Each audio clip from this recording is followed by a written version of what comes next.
warahmatullahi wabarakatuh. Halo semuanya, kembali lagi nih di Podsmada, Podcast Marifda.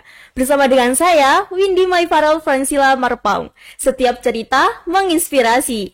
Teman-teman semuanya, pasti sudah tidak asing lagi nih dengan Project P5 atau Project Penguatan Profil Pelajar Pancasila. Project P5 sendiri merupakan salah satu kegiatan dari program kurikulum Merdeka yang bertujuan untuk menghasilkan generasi emas yang mandiri dan kreatif. Nah, SMA Maarif NU Pandaan sendiri juga telah mengadakan kegiatan P5 mulai dari tahun lalu loh. Dan pada tahun ini SMA Maarif NU Pandaan mengangkat 3 tema, yakni kearifan lokal, kewirausahaan, dan gaya hidup berkelanjutan. Dalam episode kali ini, kita akan membahas tentang tema kearifan lokal Semarifda tahun ini, yang mengangkat kegiatan membatik. Dan pada hari ini kami telah mengundang fasilitator membatik yang telah menemani siswa Semarifda dalam kegiatan membatik kemarin loh. Selamat pagi, Pak. Selamat pagi. Boleh perkenalan dulu nih, Pak, karena pasti masih banyak kan teman-teman yang belum mengenal Bapak. Silakan. Ya, perkenalkan, nama saya Prayoga Simanegara, biasanya bisa dipanggil Pak Sima. Saya adalah salah satu lulusan Institut Seni Indonesia Surakarta, dan saya menggeluti bidang desain batik. Wah, kalau boleh tahu nih Pak, apa Bapak sudah lama berkecimpung dalam dunia membatik gitu, Pak? Kalau saya mencimpung dunia batik, itu saya dimulai dari kuliah ya. Waktu kuliah itu karena saya suka desain, dan desain batik itu menarik, saya mulai memasuki dunia batik pada waktu kuliah itu, sampai sekarang. Boleh diceritakan nggak Pak, apa saja pengalaman Bapak dalam hal membatik? Pengalaman saya membatik, itu kan saya mulai kan waktu kuliah ya kan? Yeah. Nah, waktu kuliah itu, saya itu kan lebih sering eksperimen. Iya. Itu yang paling asik dalam membatik. Kenapa? Karena kan membatik itu kan kalau kita tahu nyanting warna ya kan? Iya. Tapi sebenarnya kayak bahan, teknik, dan motif itu kalau kita telusuri itu sangat menarik. Seperti apa Pak contohnya? Contoh ketika kita menggunakan pewarna alam dan sebagainya ya kan? Kita kan tahu biasanya kan bahan kimia dan sebagainya. Pewarna alam itu ternyata kayak tanaman di sekitar kita, itu bisa kita manfaatkan jadi pewarna batik. Dan itu harganya mahal sekali. Oh ya? Berapa kira-kira Pak?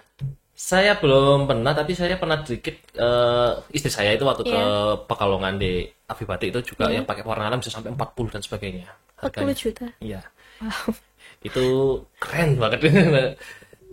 Kalau dari warnanya sendiri itu nggak luntur gitu Pak, kalau dari warna alam? Kalau warna alam luntur itu kan tergantung dari finishing kan. Yeah. Batik itu paling penting itu finishing. Nah, tapi kalau warna alam itu lebih dia punya ciri khas kayak ke klasiknya gitu. Oh. Jadi kalau warna kayak ini kan mungkin bahan kimia ya kan. Yeah. Ini kan printing nih batiknya. Yeah. Itu warnanya kan kayak ngejreng banget gitu. Nah, sedangkan alam itu warnanya kayak sedikit sayu gitu ya, Halus enak gitu. gitu. Halus gitu. Oke, selanjutnya nih Pak. Batik kan telah resmi diakui oleh UNESCO sejak tahun 2009 yang menjadi warisan budaya tak benda nih ya Pak. Boleh diceritakan nggak Pak sedikit mungkin sejarah adanya batik di Indonesia, karena pastinya mungkin masih ada yang awam tentang batik gitu Pak. Kalau kita ngomongin sejarah itu kan emang panjang banget ya batik ya. Nah, tapi waktu kemarin kan saya sering baca buku juga ya kan. Dan dari buku kan ya saya simpulkan itu kalau batik itu kan datang dan dikembangkan oleh Kerajaan Mataram. Dulu waktu adanya Islam, dan kemudian dilanjutkan oleh Kerajaan Solo dan Jogja. Oh, Kayak Jawa gitu. banget. Ya, Jawa banget ya. Selanjutnya nih, apa perbedaan batik zaman dulu dengan zaman sekarang nih Pak? Nah, perbedaan batik zaman dulu dan sekarang ini kalau saya sebutkan ada 4 sih ya. Kalau saya sendiri menyimpulkannya ada 4. Itu pertama dari fungsi, terus motif, kedua teknik dan bahan. Kalau dari fungsi, itu orang zaman dulu itu batik hanya digunakan untuk kerajaan. Untuk anggota kerajaan. Jadi itu dalam fungsi itu, jadi ada fungsi batik yang hanya untuk kerajaan, terus ada batik yang hanya untuk para bangsawan, petani pun juga ada, dan hanya daerah pesisir, yaitu biasanya itu mereka batik-batik yang udah campuran sama budaya luar, Arab, kayak gitu, Belanda dan sebagainya. Kalau ini kan dari fungsi ya. Itu juga motif juga kurang lebih sama kayak gitu ya, hampir sama. Dan kalau dari teknik itu kan dulu kita mencanting. Oh ya. Ya, kita mencanting. Kalau sekarang itu ada namanya batik cap juga, itu prosesnya lebih cepat. Sedangkan sekarang juga canting udah ada cantingan elektrik juga. Ada yang pakai beberapa mungkin ya. Dan bahan sendiri kalau dulu kita kan kalau zaman dulu sering pakai bahan pewarna alam, dan sekarang batik itu sudah pakai bahan kimia pun banyak gitu. Kalau modelnya sendiri Pak, kalau zaman dulu itu kayak gimana? Apakah kayak gitu? Ya, ini sebenarnya kalau model zaman dulu itu kan emang ada beberapa motif kayak yang tidak boleh dipakai ya. Itu namanya kan nggak motif keraton atau larangan itu ya zaman dulu ya. Contohnya kayak sebenarnya kayak motif ini kan motif parang. Ini kan sebenarnya itu nggak boleh dipakai kalau kita di keraton Jogja atau Solo gitu ya kan. Cuma sekarang kan udah dikembangkan masyarakat dan dipakai secara umum kayak gitu. Kayak nggak apa-apa gitu. Nggak apa-apa gitu. Mending kalau saya ke keraton sama Jogja dulu dosen saya ngasih tahu kalau pakai parang atau apa itu jangan keraton sama ke gitu. Misalnya larangan ya itu. Gitu. Jadi motifnya zaman dulu sama zaman sekarang itu nggak beda jauh gitu. Nggak beda jauh tapi perkembangan banyak lah jelas. Kalau zaman dulu motifnya mungkin terlalu pakem ya, aturannya sekarang itu kita udah kembangkan, motifnya udah sedikit lebih bebas lah kayak gitu. Nggak kayak dulu. Saat ini kan Smarifda khususnya di kelas 10.3 dan 10.4 kan telah mengangkat batik Nusantara untuk proyek P5 kan. Bisa Bapak ceritakan nggak Pak bagaimana tahapan membatik yang telah dilakukan siswa dari awal hingga sudah jadi? Lalu apakah ada hal yang sangat unik dan berbeda dari batik-batik lainnya Pak? Kalau kita bicara masalah tahapan yang kita dengan Smarifda itu secara umum itu sama dengan para pembatik yang di sekitar ya. Mulai dari kita mendesain, terus kita pemindahan ke kain, kita mencanting, pewarnaan, penguncian, dan terus pelorotan ya kan. Yang bikin unik dari Smarifda itu adalah motif dan desainnya. Kenapa tuh Pak? Saya sudah bilang ke anak-anak ya kan, carilah motif yang kira-kira bisa menunjukkan apa itu Smarifda, apa yang itu Kabupaten Pasuruan. Dan kemarin ternyata banyak anak-anak yang udah mulai mengembangkan sendiri ya kan. Ya mungkin kalau secara pola masih sama kayak batik umumnya ya kan. Tetapi kan gambar-gambar di dalamnya itu yang menarik, kayak ada yang pakai buah mangga lah ya kan. Pasuruan. Pasuruan ya kan. Kemarin terus apa lagi ya? Ada yang pakai merak juga ya kan. Meskipun secara filosofis merak itu kan banyak digunakan di Jawa ya. Tapi itu bagus filosofisnya kan menuju kemenangan merak itu. Kalau gitu. Dari gambarnya sendiri itu dimulai digambar di mana dulu Pak? Kalau yang saya jarang kemarin itu kita menggambar desain langsung kita ke kertas kalkir ya kan. Kita nyari referensi, kita gambar kertas kalkir, terus baru kita gambar ke kain gitu. Berarti anak-anak sendiri yang menggambar Pak? Anak-anak menggambar dari nol sampai itu. Kreatif sekali Pak. Lalu setiap batik yang dibuat dalam kegiatan P5 kemarin kan apakah ada filosofinya Pak? Nah, itu kemarin anak-anak kan sudah saya suruh nyari filosofi ya kan. Saya nggak tahu sih kalau anak-anak udah difilosofikan atau belum ya kan. Tetapi kalau banyak dari saya lihat dari gambar itu kan sudah banyak kayak filosofinya. Kayak kemarin banyak menggunakan merak ya kan. Berarti dia itu pengen mungkin penggunanya bisa menjadi membawakan kemenangan dan sebagainya gitu. Selain merak Pak mungkin ada yang lain? Kalau yang merak kemarin tuh ada juga yang coba pakai tumpal ya, mangga. Terus ada juga yang pakai gunungan ya kan. Gunung apa itu Pak? Gunungan wayang semen tuh ya. Jadi kebanyakan motif semen ya. Jadi flora dan fauna. Kalian ingin belajar membatik juga? Yuk gabung Smarifda. Untuk informasi lebih lanjutnya bisa cek di bawah ini. Nah, kalau Bapak menilai sendiri Pak dari segini banyaknya hasil-hasil anak-anak, menurut Bapak yang paling bagus yang mana nih Pak? Wah, ini belum tahu nih. Apa perlu dicek ini? Boleh Pak, silakan kita Pak. Cek dulu, Mulai dari mana dulu nih Pak? Wah, silakan. 1, 2, 3, 4 ini ya. Iya, boleh. Dari segi warnanya bagaimana nih Pak kira-kira? Ini warnanya dia itu senang warna terang ya, soft ya. Warna hijau kuning. Hijau kuning itu kan masih termasuk warna senada, nggak kontras. Jadi itu enak kalau dilihat. Boleh ditunjukkan dulu nih Pak di kamera. Hasil karya anak-anak. Ini dari kelas apa Pak? Ini kelas 10.4 ya? Iya. Ini kelas 10.4 nih. Boleh dicek nih Pak. Oke. Ini mana nih?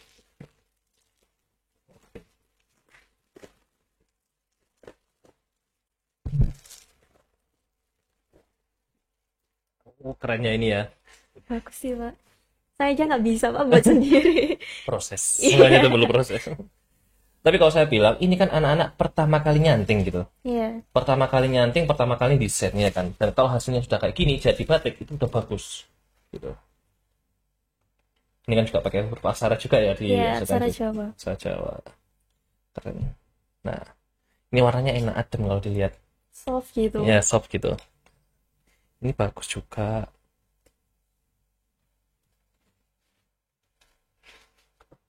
Kita coba lihat yang lain. Boleh nih Pak.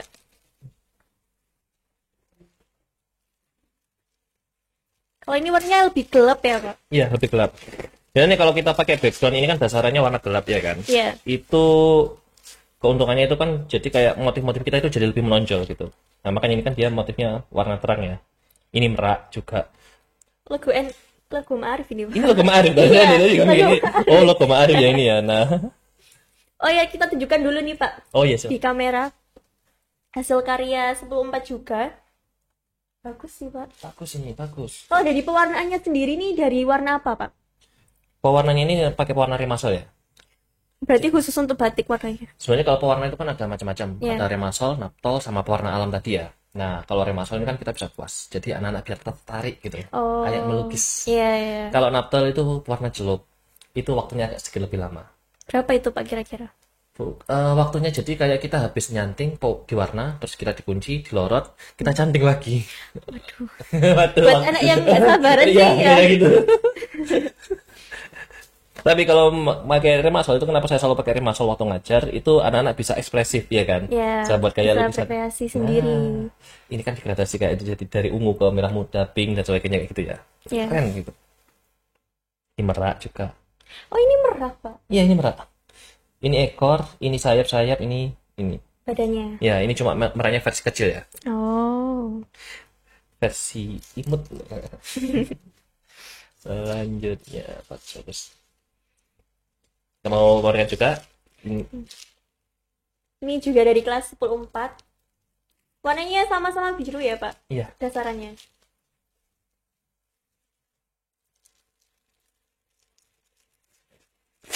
Kalau warnanya jadi kayak gini tuh kenapa tuh, Pak? Nah, ini kemarin ketika kita nyanting itu kan sebenarnya kita itu memasukkan lilin ke dalam kainnya kan? Yeah. Tujuannya lilin masuk ke kain itu adalah untuk memberikan pembatas agar pewarna tidak masuk ke dalam objek yang kita gambar. Yeah. Ini adalah resiko dari ketika lilinnya tidak masuk atau ke dalam kain dengan sempurna. Sebagian juga kemarin ini tuh sebagian juga karena kehujanan ya kemarin ya sebagiannya. Oh iya, musim hujan, Pak. Musim hujan itu sangat itulah kayak ini ya. Ini tapi nggak apa-apa. Ini udah bagus loh sebenarnya desainnya. Ya buat pemula sih udah bagus semuanya, Pak. Bagus banget. Soalnya gimana ya? Waktu itu kan cuma bentar kan kemarin. Berapa kemarin, Pak? Kita pertemuan mungkin kurang lebih 5 kali pertemuan, ya kan? Yeah. 5 sampai 8 lah. 5 sampai 8 ya. Saya lupa menghitung tapi selama pertemuan itu mereka kan desain 2 kali pertemuan. Iya. 2 kali pertemuan terus mereka nyanting 3 kali pertemuan kurang lebih kalau nggak salah. Itu terus mereka mewarna sama itu cepet banget. Cepet sih, Pak. Cepet. Apalagi mereka juga udah disibukkan sama pelajaran sekolah ya. Iya. Makanya itu wah gitu. Iya, apalagi pemula juga. Iya. Ini burung apa ini, Pak? Ini tuh yang buat itu katanya kemarin kayak burung dara atau apa gitu. Tapi keren sih. Keren. Ini warnanya lebih pakai warna biru ya. Ya, warna biru sama coklat ya. Iya, coklat. Ini bagus sebenarnya. Tapi ya emang kayak resiko membatik itu pemula itu seperti ini. Resiko kan kayak ini namanya tetesan gitu. Oh, ketetesan apa itu, Pak? Lilin? Lilin. Jadi kan kayak mencanting itu emang sulitnya itu. Kalau emang tangannya belum enak, lihai, ya itu ketetesan kadang. Penuh kesabaran harusnya ya, Pak. Oke, yang terakhir nih, Pak. Ini kayaknya dominan hijau ya. Iya, ini juga karya 10.4 juga. Oh, keren.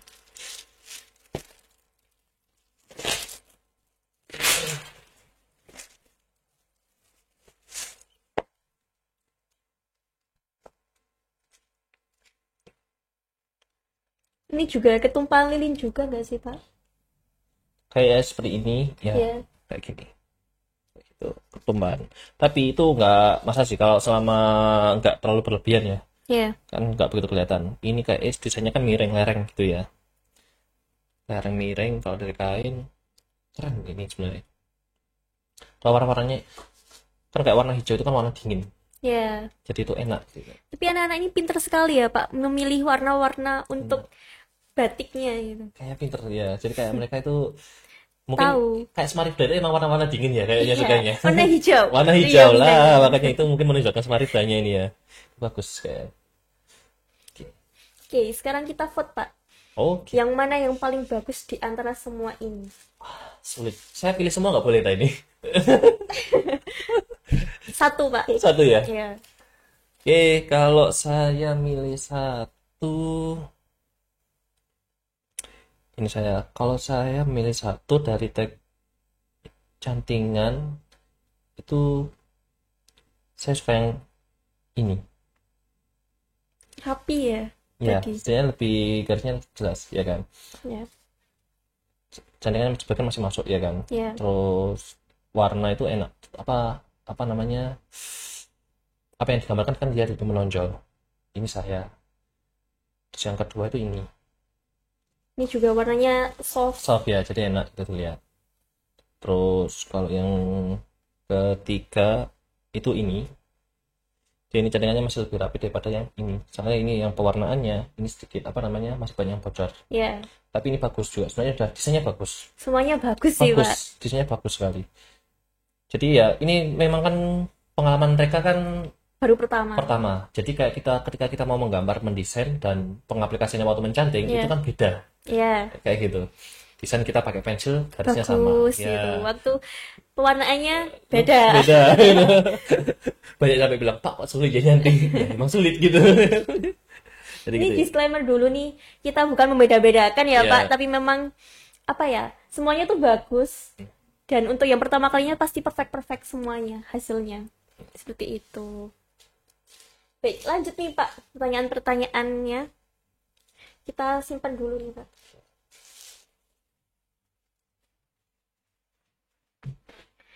Selanjutnya mungkin Bapak punya pesan-pesan untuk generasi muda berikutnya, khususnya untuk siswa Smarifda juga nih Pak. Mungkin ada pesan-pesan yang disampaikan. Untuk pesanan siswi Smarifda, cintailah budaya Indonesia. Itu yang paling utama. Kembangkanlah.